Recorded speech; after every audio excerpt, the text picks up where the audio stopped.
Job 39 അധ്യായം 1 മുതൽ 30 വരെയുള്ള വാക്യങ്ങൾ. കാട്ടാടുകളുടെ പ്രസവകാലം നിനക്കറിയാമോ? മാൻപേടകളുടെ ഈറ്റുനോവ് നീ കണ്ടിട്ടുണ്ടോ? അവയുടെ ഗർഭകാലം നിനക്ക് കണക്ക് കൂട്ടാമോ? അവ പ്രസവിക്കുന്ന സമയം നിനക്കറിയാമോ? എപ്പോൾ അവ കുഞ്ഞുങ്ങളെ പ്രസവിക്കുകയും അവയുടെ നോവ് നിലയ്ക്കുകയും ചെയ്യുന്നു? അവയുടെ കുഞ്ഞുങ്ങൾ ബലപ്പെട്ട് വിജനസ്ഥലത്ത് വളരുന്നു. അവ പിരിഞ്ഞു പോകുന്നു, മടങ്ങി വരുന്നില്ല. കാട്ടുകഴുതയെ അഴിച്ചുവിട്ടതാര്? അതിന് സ്വാതന്ത്ര്യം നൽകിയതാര്? ഞാൻ അതിന് പുൽപ്പുറങ്ങൾ പാർപ്പിടവും ഉപ്പുഭൂമി വിടവുമായി നൽകി. അത് പട്ടണത്തിലെ ആരവത്തിൽ നിന്നിക്കുന്നു. മേയ്ക്കുന്നവൻ്റെ ഒച്ച കൂട്ടാക്കുന്നില്ല. മലനിരകളെ അത് മേച്ചിൽപ്പുറമാക്കുന്നു. പച്ചയായത് ഏതും അത് തേടുന്നു. കാട്ടുപോത്ത് തന്നെ സേവിക്കുമോ? നിന്റെ തൊഴുത്തിൽ അത് രാത്രി കഴിച്ചുകൂട്ടുമോ? നിന്റെ ഉഴവുചാലിലേക്ക് അതിനെ കയറിയിട്ട് കൊണ്ടുപോകാമോ? അത് നിന്റെ പിന്നാലെ കട്ട നിർത്തുമോ? അത് കരുത്തുള്ളതാകയാൽ നീ അതിനെ ആശ്രയിക്കുമോ? നിന്റെ ജോലി അതിനെ ഏൽപ്പിക്കുമോ? അത് നിന്റെ ധാന്യം മെതികളത്തിലേക്ക് കൊണ്ടുവരുമെന്ന് നീ വിശ്വസിക്കുമോ? ഒട്ടകപ്പക്ഷി അഭിമാനത്തോടെ ചിറക് വീശുന്നു. എന്നാൽ അതിന് കൊക്കിനെയോ കഴുകനെയോ പോലെ പറക്കാൻ കഴിയുമോ? അവ മുട്ട മണ്ണിൽ ഉപേക്ഷിച്ചു പോകുന്നു. മണ്ണ് അതിനെ ചൂട് നൽകി വിരിക്കുന്നു. ചവിട്ട കൊണ്ട് അത് ഉടഞ്ഞു പോയേക്കുമെന്നോ വന്യമൃഗം അവയെ ചവിട്ടി തേക്കുമെന്നോ അത് ഓർക്കുന്നില്ല. അത് കുഞ്ഞുങ്ങളോട് ക്രൂരമായി പെരുമാറുന്നു. അത് കണ്ടാൽ അവ അതിൻ്റെ തല്ലെന്ന് തോന്നും. ഈറ്റുനോവ് പാഴായിപ്പോയാലും അതിനൊന്നുമില്ല. എന്തെന്നാൽ ദൈവം അതിന് ജ്ഞാനം നൽകിയില്ല, വിവേകത്തിൽ പങ്കുകൊടുത്തില്ല.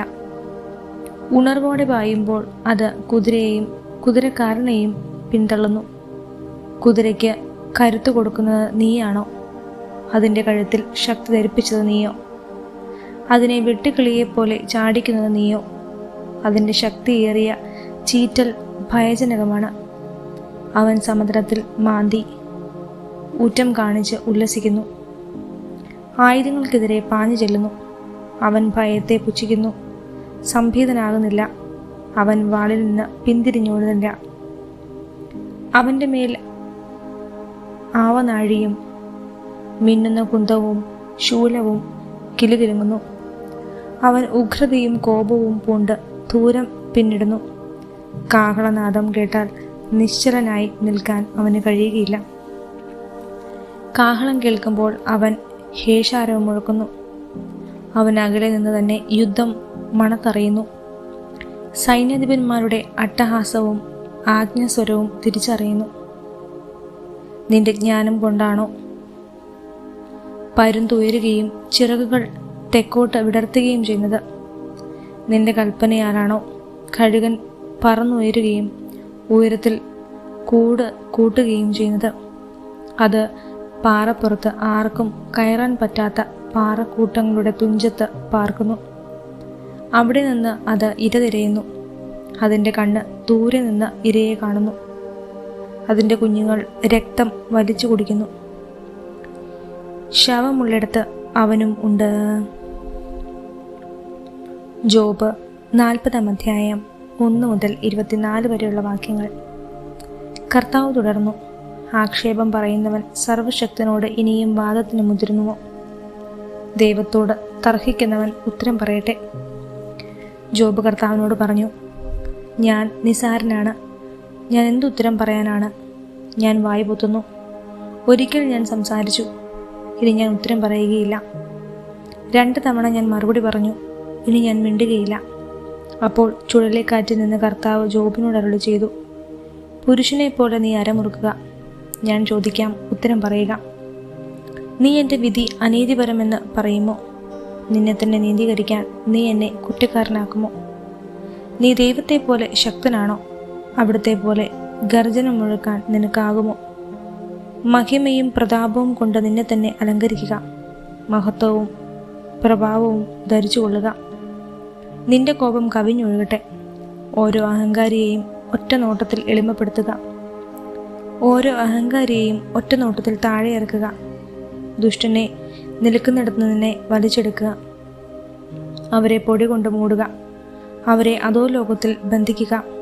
നിന്റെ വലതുകരം തന്നെ നിനക്ക് വിജയം നൽകുന്നുവെന്ന് അപ്പോൾ ഞാൻ അംഗീകരിക്കാം. നീർക്കുതിരയെ നോക്കുക, നിന്നെ സൃഷ്ടിച്ചതുപോലെ അവനെയും ഞാൻ സൃഷ്ടിച്ചു. കാളയെപ്പോലെ അവൻ പുല്ല് തിന്നുന്നു.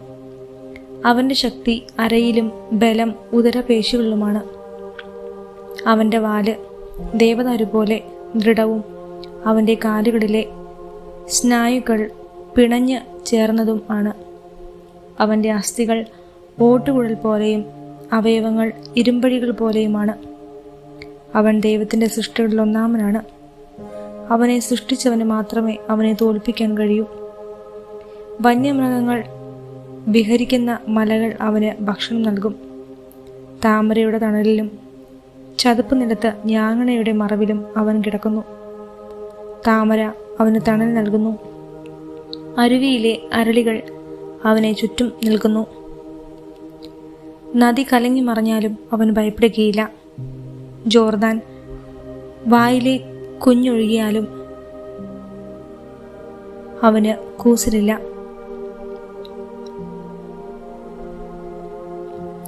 ആർക്കെങ്കിലും അവനെ കുളത്തിൽ കുരുക്കാമോ? അവന് മൂക്കുകയർ ഇടാമോ?